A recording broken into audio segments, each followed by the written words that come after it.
Hello বন্ধুরা, চলে এলাম তারাপীঠের ঠিক একদম উল্টো সাইডে ভারত সেবাশ্রমের মন্দির। মানে ভারত সেবাশ্রমের মন্দির ঢুকতে যে গেটটা আছে, তো গেটটা অপরূপ সুন্দর। তো চলো ভেতরে যাই এই গেটের সামনে দিয়ে। তো ভেতরে গেটের কারুকার্যটা অত্যাধিক সুন্দর এবং না দেখলে বোঝা যাবে না। তো অবশ্যই আপনারা যদি আসেন তারাপীঠে, তো ভারত সেবাশ্রমে আসতে ভুল করবেন না। তো ভেতরে ঢুকে পুরো খুবই সুন্দর, মানে প্রকৃতিটা এত সুন্দর, আর এমন সাজানো গুজানো বাগান, মানে খুবই ভালো। আর শান্তিপ্রিয় জায়গা। এখানে কিন্তু আওয়াজ বেশি করা যাবে না, এটা মাথায় রাখবেন বন্ধুরা। তো খুবই শান্তশিষ্ট জায়গা একদম।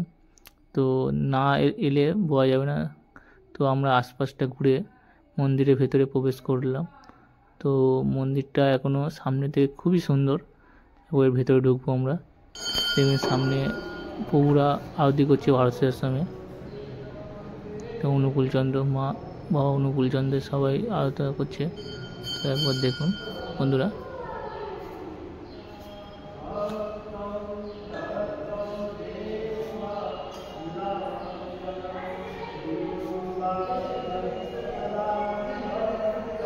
খুবই সুন্দর আরতি হয়ে গেছে। এবার চারিদিকে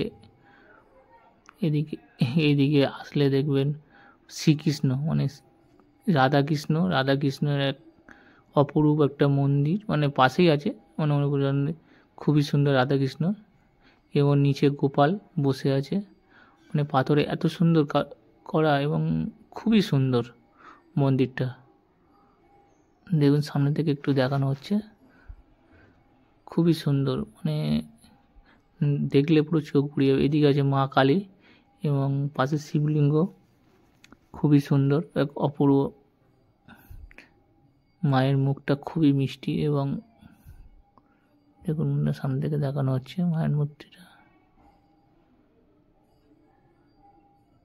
অপূর্ব সুন্দর মূর্তি। এবং নিচে চলে গেলে এমনি ভারত সেবাশ্রমের পাশনে দেখবে কতগুলো মৎস্যকন্যা, এবং দেয়ালে প্রচুর আমাদের সব ভগবানদের এমনি সবাই কার্যকলাপ করে রেখেছে, যাদের স্মৃতি খুবই সুন্দর। এমনি কার্যকলাপ আছে, বড়াও আছে, মানে কত সুন্দর নরসিংহ আছে, মানে দেয়ালে কত সুন্দর সব ভগবানদের কার্যকলাপ রেখে দিয়েছে। খুবই সুন্দর যে প্রকৃতির যে রূপ, পরশুরামপুরে রামচন্দ্রের যে রূপ, তার দেয়ালে কত কারুকার্য সামনে, দারুণ, এক কথায় মুগ্ধ করে দিয়েছে, মানে না দেখলে কল্পনা করা যায় না। খুবই সুন্দর ভারত সেবাশ্রম এটা মন্দিরটা। তো বন্ধুরা অবশ্যই দর্শন করবে এই মন্দিরটা, দেখলে আর একবার দেখতে ইচ্ছা করবে, মানে খুবই সুন্দর এক কথায় বলে। তো বন্ধুরা দেখো, তোমাদের ঘুরিয়ে দেখাই কে মন্দিরটা করেছে, দেয়ালে প্রত্যেকটা কারুকার্য খুবই সুন্দর। সমুদ্র মন্থনে যে কীভাবে যে এটা করা হয়েছে, তো খুবই অপরূপ দৃশ্য, একবার দেখুন।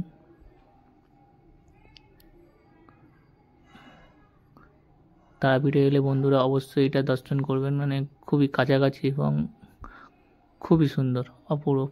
এবং সামনে রাধাকৃষ্ণ, মানে মাঝখানটায় চারিদিকে সব সখীদের নিয়ে রাধাকৃষ্ণ গোপিনী দিয়ে, খুবই সুন্দর এক অপরূপ দৃশ্য। এবং লাস্টে বলি চলে যাই, মানে এবার যাওয়ার সময় বলছি যে চলো, খুবই সুন্দর। তো মন্দিরটার সামনে দিকে প্রকৃতিটা চারিদিকে খুবই অপূর্ব দৃশ্য এক। অবশ্যই ভালো লাগলে এবং কমেন্ট ও সাবস্ক্রাইব করবে।